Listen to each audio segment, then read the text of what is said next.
ഈ കുറച്ച് ദിവസമായിട്ട് കേരള കോൺഗ്രസ് മാണി ഗ്രൂപ്പ് ഇടതോ വലതോ എന്ന് പറയുന്ന തരത്തിലുള്ള ചർച്ചയൊക്കെ നടന്നു. നമ്മളും അതുമായിട്ട് ഒരു വീഡിയോ ഒക്കെ ചെയ്തിരുന്നു. അപ്പം ഇപ്പോൾ നിലവിൽ കേരള കോൺഗ്രസ് മാണി ഗ്രൂപ്പ് ഇടതുപക്ഷത്ത് തന്നെ എന്നുള്ള ഒരു ധാരണയിലാണ് കാര്യങ്ങളെല്ലാം പോകുന്നത്. ഈ നിയമസഭാ തിരഞ്ഞെടുപ്പിൽ പാലയിൽ മത്സരിക്കണം എന്നുള്ളത് തന്നെയാണ് ജോസ് കെ മാണിയുടെ ആഗ്രഹം. കാരണം പാല എന്ന് പറഞ്ഞാൽ കേരള കോൺഗ്രസ് മാണി ഗ്രൂപ്പിൻ്റെ വത്തിക്കാൻ എന്ന നിലക്കാണ് അദ്ദേഹം അതിനെ കണക്കാക്കുന്നത്. ഇവിടെ മത്സരിക്കാനായിട്ട് അവസരം കിട്ടുക, എന്നിട്ട് തോൽക്കുക, അതാണ് സംഭവിക്കാൻ പോകുന്നത്. ഇപ്പം നിലവിലുള്ള ഒരു കണ്ടീഷനിൽ മത്സരിച്ചാൽ ജോസ് കെ മാണി പാലയിൽ തോൽക്കും എന്നതിനേക്കും എല്ലാവരും പറയുന്നു. മാണി സി പി കാപ്പനാട്ടെ അവിടെ അടിയുറച്ച് പാറ പോലെ ഇങ്ങനെ നിൽക്കുകയാണ്. എന്താണ് ജോസ് UDF വന്നാൽ പോലും ഞാൻ മാറില്ല എന്ന് അദ്ദേഹം പ്രഖ്യാപിക്കുകയും ചെയ്യുന്നുണ്ട്. ഇങ്ങനെ രസകരമായ ഒരു തമ്മിലുള്ള മത്സരം നിൽക്കുന്ന സമയത്ത് എനിക്ക് തോന്നുന്നത് ഇതിനിടയിൽ BJPക്ക് റോളുണ്ട്. അതെങ്ങനെയായിരിക്കും ഇതിനെ സ്വാധീനിക്കാനുള്ള സാധ്യത? അതാണ് BJPക്ക് ഒരു സർപ്രൈസ് സ്ഥാനാർത്ഥി ആയിട്ട് അവിടെ ഷോൺ ജോർജ് PC ജോർജിന്റെ മകൻ വരാനുള്ള സാധ്യതയാണ് ഇപ്പോൾ ഉള്ളത്. അങ്ങനെയാണെങ്കിൽ ഒരു തിരയിളക്കം പാലായിൽ ഉണ്ടാവും എന്നുള്ള കാര്യത്തിൽ ഒരു തർക്കവുമില്ല. അതിൻ്റെ സാധ്യതകളും നമുക്ക് നോക്കാം. അവിടെ കഴിഞ്ഞ നിയമസഭാ തിരഞ്ഞെടുപ്പിൽ വോട്ട് ചെയ്തിരിക്കുന്നവർ 1.35 ലക്ഷം ആളുകളാണ്. 2 ലക്ഷത്തോളം വോട്ടർമാർ എല്ലായിടത്തും കാണുമല്ലോ. വോട്ട് ചെയ്തവർ 1.35 ലക്ഷം ആണ്. 10 കൊല്ലം മുമ്പ് അവിടെ BJPക്ക് പാലായിൽ 25,000 വോട്ട് കിട്ടിയിട്ടുണ്ട്. അപ്പൊ 25,000 വരെ വോട്ട് തെളിയിച്ച് കഴിഞ്ഞതാണ് അവിടെ BJP കിട്ടും എന്നുള്ളത്. അന്ന് BJPക്ക് കിട്ടിയ വോട്ടിൽ നമ്മൾ ക്രിസ്ത്യൻ വോട്ട് കണക്കാക്കേണ്ടതില്ലല്ലോ. കാരണം ആ സമയത്ത് KM മാണിയുള്ള സമയമാണ് 2016. KM മാണി മത്സരിച്ച തെരഞ്ഞെടുപ്പാണത്. അപ്പോൾ അതിൽ ക്രിസ്ത്യൻ വോട്ടൊന്നും കണക്കാക്കേണ്ടതില്ല. ഒരു ഹിന്ദു കൺസോൾട്ടേഷൻ ഉണ്ടായിട്ടുണ്ടാവും. ഹിന്ദു വോട്ടുകൾ കിട്ടിയിട്ടുണ്ട് കുറെ. മാണിക്ക് എന്തായാലും ഹിന്ദു വോട്ടുകളും കുറെ കിട്ടുമല്ലോ. കൺസോൾട്ടേഷൻ അല്ല, ആ 25,000 ഹിന്ദു വോട്ടായിട്ട് കണ്ടാൽ മതി. അതായിരിക്കും കൂടുതൽ. അതെ, കൂടുതൽ അങ്ങനെയായിരിക്കും. അപ്പോൾ കഴിഞ്ഞ മണ്ഡല പുനർനിർണയത്തില് പൂഞ്ഞാറിൽ PC ജോർജിന്റെയും ഷോൺ ജോർജിന്റെയും തട്ടകാണല്ലോ. ആ പൂഞ്ഞാറിൽ നിന്ന് PC ജോർജിന്റെ കുറച്ച് ഭാഗം പാലായിലേക്ക് കൂട്ടിച്ചേർത്തിരുന്നു. ചില പഞ്ചായത്തുകളൊക്കെ പാലായിലേക്ക് കൂട്ടിച്ചേർത്തു. അപ്പോൾ ഈ KM മാണി PC ജോർജിനെ കൂടെ നിർത്തിക്കൊണ്ടിരുന്നത് ഈ ഒരു പ്രതിഭാസം കൂടി ഉള്ളത് കൊണ്ടാണ്. കാരണം PC ജോർജിന് സ്വാധീനമുള്ള ഭാഗം മണ്ഡല പുനർനിർണയത്തിൽ പാലായിലേക്ക് വന്നിരുന്നു. അതുകൊണ്ട് PC ജോർജിനെ ഏത് വിധേനയും കൂടെ നിർത്തി KM മാണി കൊണ്ടു നടന്നു. അതുകൊണ്ട് പാല സുരക്ഷിതമായി എന്ന് പറഞ്ഞാൽ 4,500 വോട്ട് ഏറ്റവും ഒടുവില് അദ്ദേഹത്തിന് ഭൂരിപക്ഷം കിട്ടിയുള്ളൂ.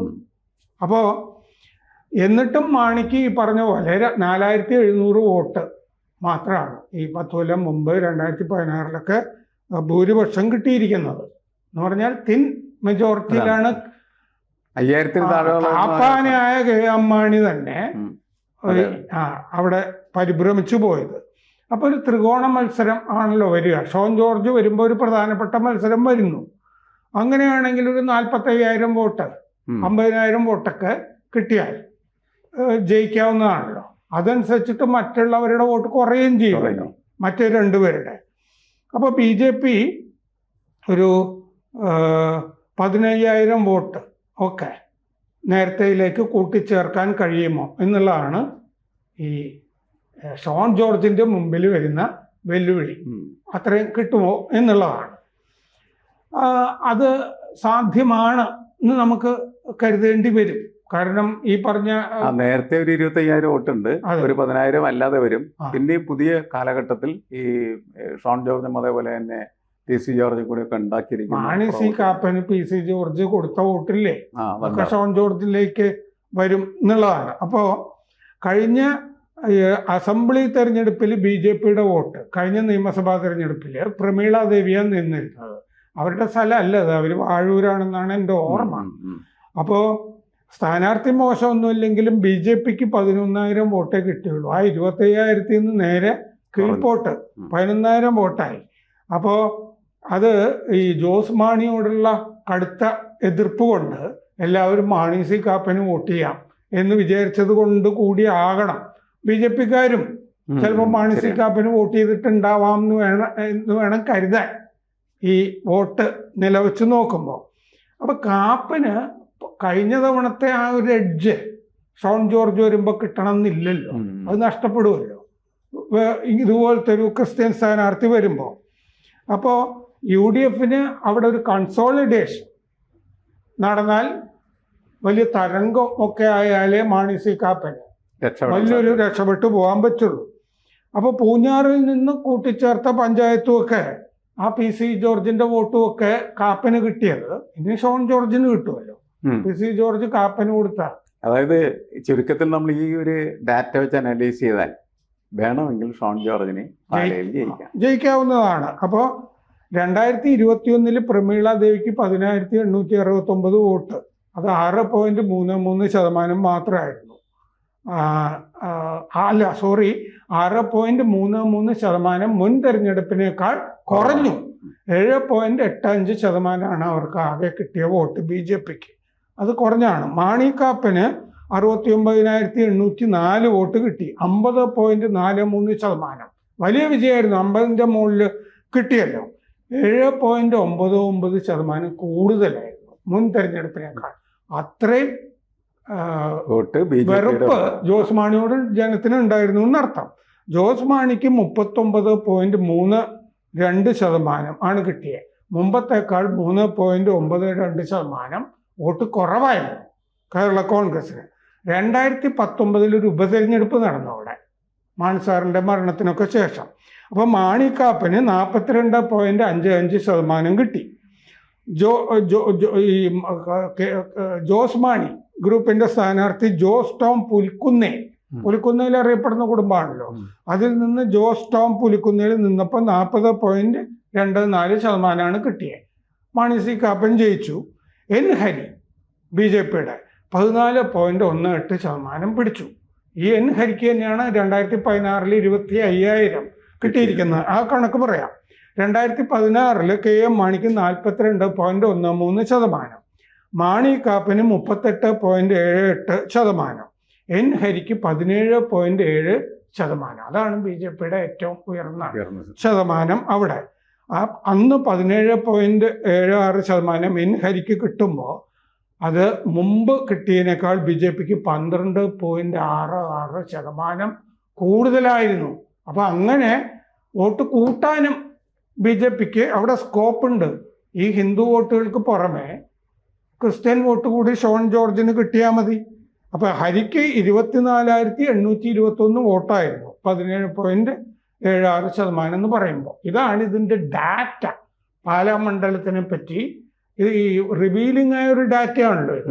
ഒരുപാട് കാര്യങ്ങൾ ബി ജെ പി അത്ര മോശമല്ല, അത് ക്രിസ്ത്യാനികൾക്ക് പറ്റിയ മണ്ഡലമാണെന്ന് പറഞ്ഞാൽ കേരളത്തിലെ മിക്കവാറും മണ്ഡലങ്ങളിലൊക്കെ ഹിന്ദു ഭൂരിപക്ഷ മണ്ഡലങ്ങളല്ലേ, ഹിന്ദു ധ്രുവീകരണം ഉണ്ടാകുന്നില്ല എന്ന് മാത്രമല്ലേ ഉള്ളൂ. അത് യു ഡി എഫും എൽ ഡി എഫും ഒക്കെ ആയിട്ട് ബി ജെ പിക്ക് ആയിട്ട് സ്പ്ലിറ്റ് ചെയ്തങ്ങ് പോകുന്നു എന്ന് മാത്രമേ ഉള്ളൂ.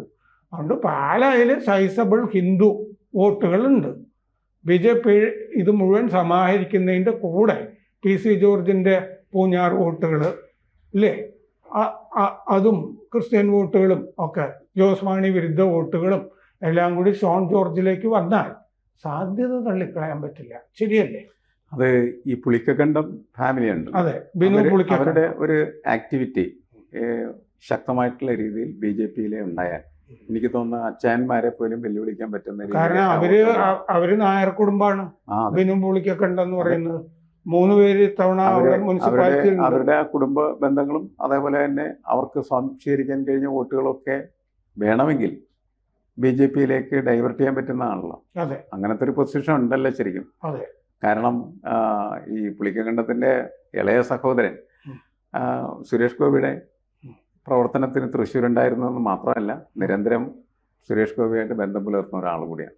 അപ്പോൾ പല രീതിയിലും ബി ജെ പിക്ക് അതിനകത്ത് നുഴഞ്ഞേറാനുള്ള സുരേഷ് ഗോപി അവിടെ പ്രചരണത്തിന് വരിക എന്നുള്ളതാണ്. അല്ല പ്രചരണത്തിന് വരിക മാത്രമല്ല, അല്ലാതെയും സ്വാധീനിക്കാൻ കഴിയില്ല ഇവരുടെ. ഇത് ബി ജെ പി ഇപ്പൊ പുതിയ തരത്തിലാണല്ലോ പല സ്ഥലങ്ങളിലും ഇടപെടുന്നത്. ആ ഇടപെടൽ ഈ ഷോൺ ജോർജിനെയൊക്കെ മുൻനിർത്തി നടത്തിയാൽ ഉം. എന്തായാലും പാലാ നിയോജക മണ്ഡലത്തിൻ്റെ പഴയ രീതികളിൽ നിന്ന് മാറ്റം വരാം.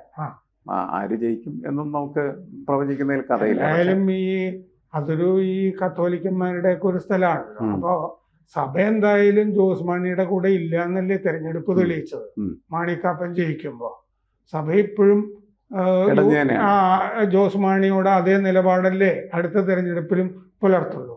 ജോസ് മാണിയാണെങ്കിൽ പാലായിൽ നിന്ന് മാറി വല്ല കടുത്തുരുത്തിയിലേക്ക് ഒക്കെ പോയാൽ ജോസ് മാണിയുടെ സ്ഥാനാർത്ഥി എന്തായാലും തോക്കും. കാരണം എന്താന്ന് വെച്ചാൽ പലായനം ചെയ്തു എന്നല്ലേ വരുള്ളൂ. ജോസ് മാണിക്ക് എന്തായാലും അവിടെ സാധ്യതയില്ല. അപ്പൊ മാണിക്കാപ്പനാണോ ഷോൺ ജോർജ് എന്നാൽ ഷോൺ ആണോ എന്നുള്ള ചോദ്യമാണല്ലോ മുഴങ്ങുന്നത്. ഷോൺ ജോർജ് ഒട്ടും മോശമായ സ്ഥാനാർത്ഥിയല്ല. ഒരു അലയിളക്കം തിരയിളക്കം ഒക്കെ ഉറപ്പാണ്. കൂടുതൽ വാർത്തകളും വിശേഷങ്ങളും നിങ്ങളിലേക്ക് എത്താൻ ABC മലയാളം സബ്സ്ക്രൈബ് ചെയ്യുക, ബെൽബട്ടനും അമർത്തുക.